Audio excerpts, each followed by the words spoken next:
Sveiki.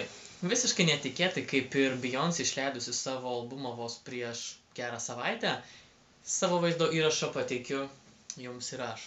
Besibaigiant 2013 metams, nutariau jos pažvelgti, kasgi nutiko, konkrečiai liečiant LGBT žmonės. Iš tiesų šios metus galiu vertinti kaip galbūt netgi kritinius ir lūžio metus. Netikėtai daug įvykių, neįprastai daug buvo kalbama, iniciatyvos, coming outai, eitynės ir daugybė kitų įvykių, nuomonių atsitiko. Būtent ir tai nutariau sudėti į vieną klipą, sudarydamas topą svarbiausiųjų.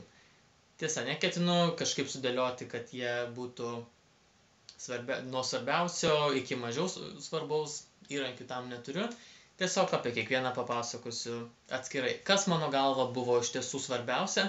Jeigu patys turėsite kažkokių nuomonių, parašykite apie tai komentaruose. Pirmasis įvykis, tai iš tiesų tokia kaip ir didelė grupė, ką galima sudėti vieną vietą, tai būtent šių metų pradžioje gausiai pasipilusios įvairios iniciatyvos mūsų parlamente visais būdais, teisiniais būdais apriboti LGBT žmonių teisės ir galimybės. Dėl šių 5 įstatymų pataisų Lietuvos vardas tikrai skambėjo ir tarptautiniuose vandenyse. Ir tas pirmasis pakeitimas tai yra draudimas pasikeisti lytį.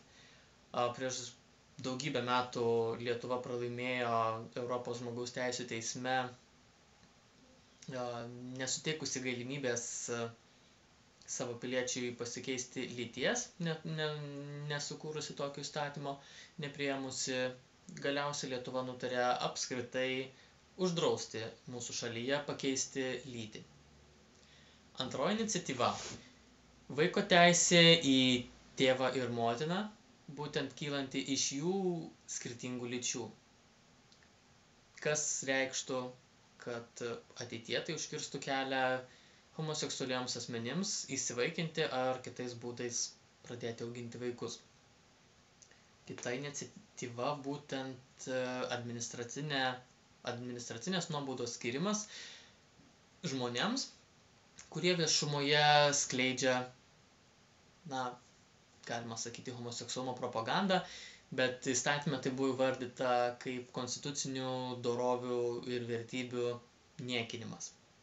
Be abejo, visą tai skamba labai neaiškiai, labai abstrakčiai, tačiau šitas įstatymas, jisai labai taikliai susisiejo su eitynėmis už lygybę, kas tiesiog toksai renginys nebūtų galimas arba visi dalyviai turėtų būti nubausti. Kitas pakeitimas, naujas galbūt įstatymas, tai yra vėlgi susijęs su šiomis eitynėmis, tai yra reikalavimas eitynių organizatoriams patiems susimokėti už viešus renginius. Ir kas juokingiausia, tai kad būtent tie asmenys, kurie ir labiausiai skatino eiti gatves, kovoti, priešintis, dėl ko ir buvo reikalinga ta visa apsauga, tie patys žmonės inicijavo ir šios įstatymus naujus. Taipogi vienas ganėtinai žiaurus ir dabartinę pozityvę aplinką keičiantis įstatymas, tai buvo homoseksualumo kritikos leidimas. Kas reikštų, kad kiekvienas žmogus galėtų viešumoje, žiniasklaidoje ar kitomis aplinkybėmis diskriminuoti ar tiesiog pateikti visiškai šališką, jų nuomonę objektyvią informaciją ir visaip kaip teršti tiek pačius homoseksualus bendrai, tiek ir kažkokį asmenį dėl jo lytinės orientacijos. O vėliau, atėjus vasarai, sulaukėme dar vienos nesąmonės. Laimiai jinai buvo pradinėje stadijoje sustabdyta. Būtent norėta nukopijuoti Rusijoje galiojantį homoseksualumo propagandos draudimo įstatymą. Tai yra Lietuvoje norėta surengti referendumą, kuris taipogi turėtų uždrausti skleisti homoseksualumo propagandą. Kitaip sakant, kalbėti apie gėjus, lesbietės viešai, netgi kurti tokius vaizdo klipus, kaip kad darau aš. Ir laimiai ši iniciatyva Vyriausios rinkimų komisijos buvo sustabdyta kaip pažeidžianti mūsų konstituciją. Dėl to jinai nebuvo priimta. LGBT eitynės dar palauks savo eilės, o į antrąją vietą įkeliu būtent šių eitynių reklamą ir visą platų lauką apie ją. Tai visų pirma, ankstyvą pavasarį buvo nufilmuotas reklaminis klipas, jo finansavimą, jo kūrimą paremė prancūzų. Kvaila bijoti dalykų, apie kuriuos nieko nežinai. Aš nesu neapsisprendusi. Netiesa, kad Lietuvoje tokių žmonių nėra. Mes nereikalaujame specialių teisų. Ir šis vaizdo klipas, ši reklama turėjo būti rodoma LTV televizijoje. Tai visų pirma, ją pradėjo rodyti Lietuvos ryto televizija, o vėliau ir LRT. Televizijos organizatoriai rengėjai nusprendė, kad ši reklama gali turėti neigiamos įtakos nepilnamečiams, dėl to jinai buvo rodoma tik tai po 23 valandos. Vėliau tai pripažino ir žurnalistų etikos komisija. Tad ši reklama, supraskite, yra visiškai žalinga ir paprasčiausiai žmonės, kurie pasisako, kad jie yra homoseksualūs, vienas iš jų buvau aš, jie kažkokiu būdu sugeba pažeisti jauno besivystančio žmogaus smegenis.